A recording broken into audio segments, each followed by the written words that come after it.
For centuries, the Dark Lords of the Sith waged war against the Republic and the Jedi Order, building monstrous empires that swept across the stars, bringing the galaxy to its knees again and again.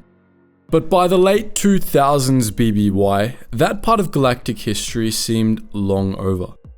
The last Sith Empire had fallen over 1,000 years before, and the Sith were believed to be all but extinct, reduced to a handful of scattered cults.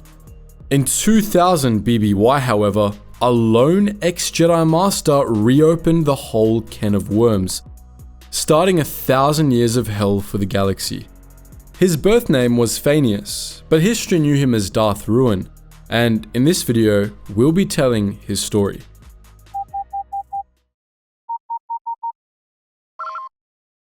Attention, Sergeant on deck! Phanius was an Umbaran, and he was taken into the Jedi Order at an early age. He was incredibly strong in the Force and rose rapidly through the ranks of the Jedi Order, quickly attaining the rank of Jedi Master. In many ways, he was a lot like Dooku. He was strong, intelligent, charismatic, and held in high esteem by both the Jedi and the galaxy at large. But there was always something different about Master Phanius, and everyone around him knew it. Many Jedi felt that he was unsettling, and he was a controversial figure within the Order, with some believing him to be trouble and others seeing him as a genius who others only disliked because he thought outside the box. Most of all, Phanius was controversial because of his philosophy of solipsism. Now, if you're unfamiliar with solipsism, it's a real-world philosophical tendency that argues that yourself is the only thing you can ever be certain is actually real. If you've ever heard the saying, "I think, therefore I am," that's essentially the foundation of the philosophy, as phrased by the solipsist René Descartes. Master Phanius thought along more or less the same lines, something the Jedi Council harshly reprimanded him for trying to teach on several occasions. Phanius's philosophy was ultimately incompatible with the Jedi Code, and when that became apparent to him, he left the Jedi Order. He was counted as one of the first of the Lost, later the Lost 20 after Dooku joined their number, as he was a master who left the Order peaceably over philosophical differences. Phanius set out to find new teachings to explore that would be compatible with his beliefs, traveling the galaxy in search of Force-centric groups. In particular, he was looking for the traces of an ideological tendency the Jedi believed to be all but extinct: the Sith. Before leaving the Order, Phanius stole a Sith holocron from the Jedi Temple, and from it, he learned the ways of the dark side. Truth be told, his solipsism meant that he was always on the path to the dark side, but after leaving the Jedi, he embraced it fully. It didn't take long for the teachings of the Sith to instill in him a desire for revenge against the Jedi for refusing to accept his teachings. To that end, he sought to resurrect the Sith and build a new empire of his own, with which he hoped to destroy the ones who had dared to reject him. On the fringes of Republic space, Phanius found a few scattered Sith cults, forgotten remnants left behind after the old Sith Wars, which he managed to infiltrate and unite under one banner. He did this in secret, with the Jedi completely unaware of what he was planning, which only strengthened his growing delusions of grandeur.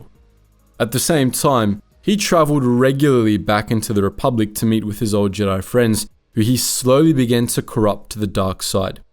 They spread his heresies within the ranks of the Jedi Order, and in 2000 BBY, they struck. That year, Phanius took on the mantle of Darth Ruin and proclaimed himself the new Dark Lord of the Sith. The Sith cults he had gathered to his side revealed themselves, and 50 Jedi Knights declared allegiance to him. What started as 50 Dark Jedi grew to 100, and then even further. The Fourth Great Schism had begun. The Jedi Order was split between the followers of Darth Ruin and the followers of the Jedi Council, causing chaos all over the Republic. Jedi battled Jedi, and the Senate was paralyzed and powerless to intervene. Ruin and his followers declared themselves the new Sith, and attempted to establish a new Sith Empire out in the far reaches of Republic space. They and their followers began to wage war against the Republic as well, and the battle lines of the new Sith Wars were drawn. What makes Darth Ruin interesting though is his take on Sith ideology. Over the years, his solipsism evolved, going from being a simple philosophical pursuit to monomania. Darth Ruin didn't just believe that he couldn't prove that anyone apart from himself existed, he came to see himself as a superior being, and eventually as the only being to actually exist.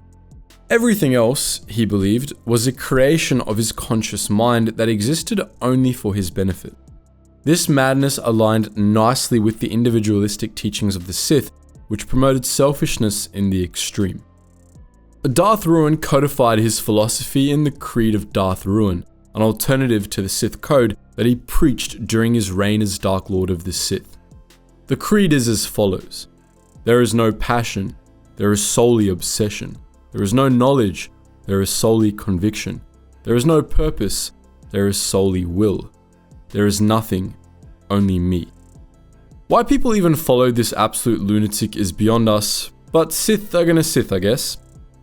It's unclear to what extent Ruin preached his creed to his followers, but some later members of the new Sith adhered to parts of his philosophy, such as Darth Revan and Lord Daemon.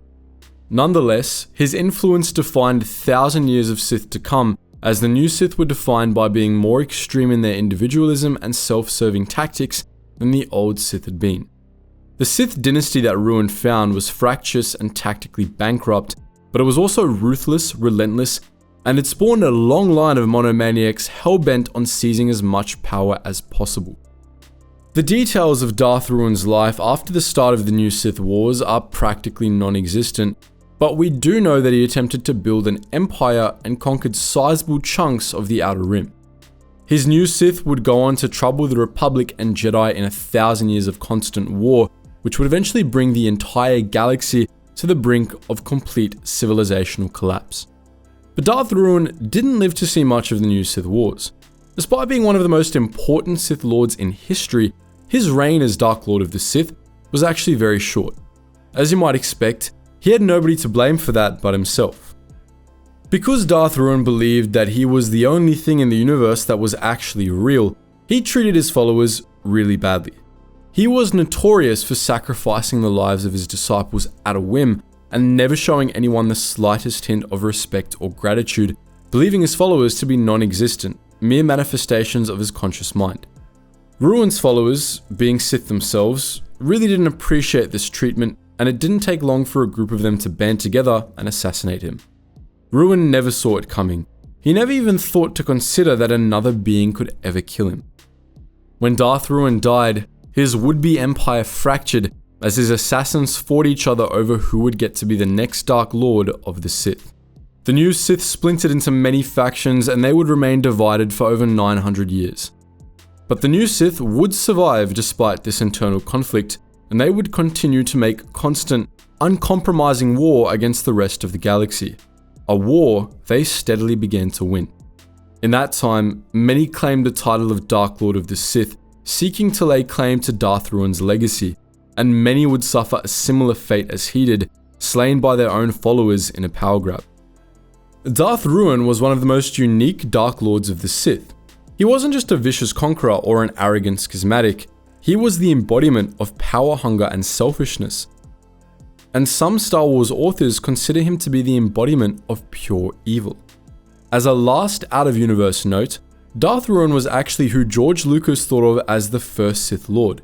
His story was based on an old manuscript Lucas made while writing the films detailing the history of the Sith, adapted to fit in with later expanded universe works. So that's the story of Darth Ruin, the monomaniacal founder of the new Sith. But what do you think? What are your thoughts on Darth Ruin? Be sure to let us know in the comments section below. And as always guys, thank you so much for watching, and I hope to see you in the next video.